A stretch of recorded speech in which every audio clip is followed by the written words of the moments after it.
श्री सीताराम चंद्राभ्याम नमः।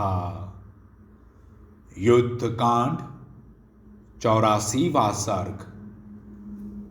विभीषण का श्री राम को इंद्रजीत की माया का रहस्य बताकर सीता के जीवित होने का विश्वास दिलाना और लक्ष्मण को सेना सहित निकुंभिला मंदिर में भेजने के लिए अनुरोध करना।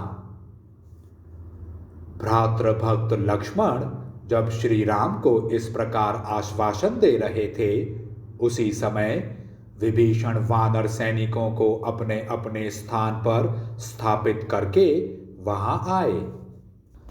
नाना प्रकार के अस्त्र शस्त्र धारण किए 4 निशाचर वीर, जो काली कज्जल राशि के समान काले थे, यूथपति गजराजों के समान जान पड़ते थे, चारों ओर से घेर कर उनकी रक्षा कर रहे थे। वहां आकर उन्होंने देखा महात्मा लक्ष्मण शोक में मग्न हैं तथा वानरों के नेत्रों में भी आंसू भरे हुए हैं। साथ ही इक्ष्वाकु कुलनंदन महात्मा श्री रघुनाथ जी पर भी उनकी दृष्टि पड़ी, जो मूर्छित हो लक्ष्मण की गोद में लेटे हुए थे। श्री रामचंद्र जी को लज्जित तथा शोक से संतप्त देख विभीषण का हृदय आंतरिक दुख से दीन हो गया। उन्होंने पूछा, यह क्या बात है?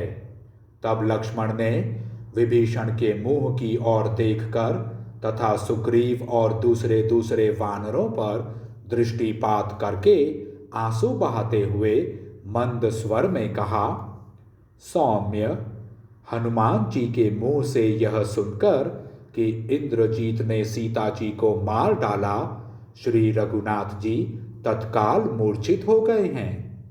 इस प्रकार कहते हुए लक्ष्मण को विभीषण ने रोका और अचेत पड़े हुए श्री रामचंद्र जी से यह निश्चित बात कही, महाराज, हनुमान जी ने दुखी होकर जो आपको समाचार सुनाया है, उसे मैं समुद्र को सोख लेने के समान असंभव मानता हूं।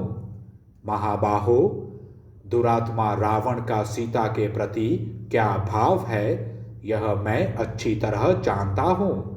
वह उनका वध कदापि नहीं करने देगा। मैंने उसका हित करने की इच्छा से अनेक बार यह अनुरोध किया कि विदेह कुमारी को छोड़ दो, किंतु उसने मेरी बात नहीं मानी। सीता को दूसरा कोई पुरुष साम, दाम और भेद नीति के द्वारा भी नहीं देख सकता, फिर युद्ध के द्वारा कैसे देख सकता है? महाबाहो, राक्षस इंद्रजीत वानरों को मोह में डालकर चला गया है।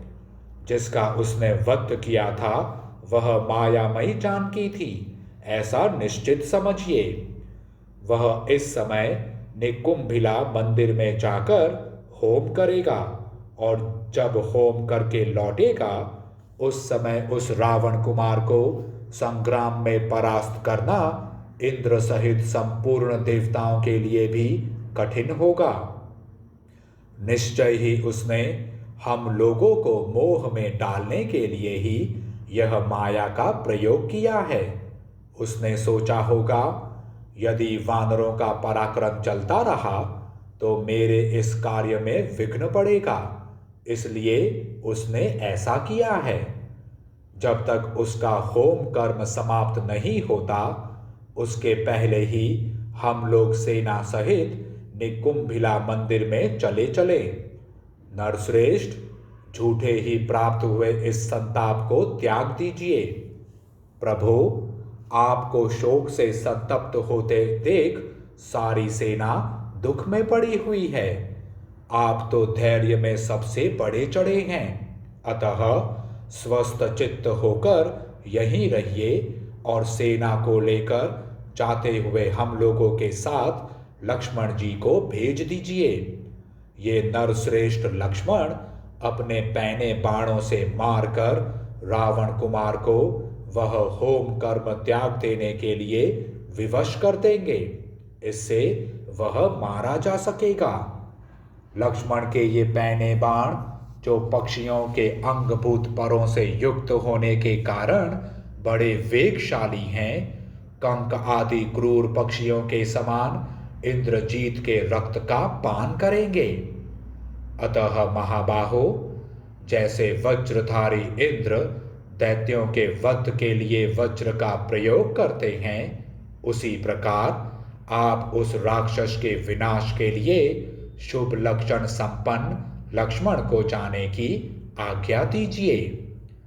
नरेश्वर, शत्रु का विनाश करने में अब यह कालक्षेप करना उचित नहीं है, इसलिए आप शत्रु वध के लिए उसी तरह लक्ष्मण को भेजिए जैसे देवद्रोही दैत्यों के विनाश के लिए देवराज इंद्र वज्र का प्रयोग करते हैं।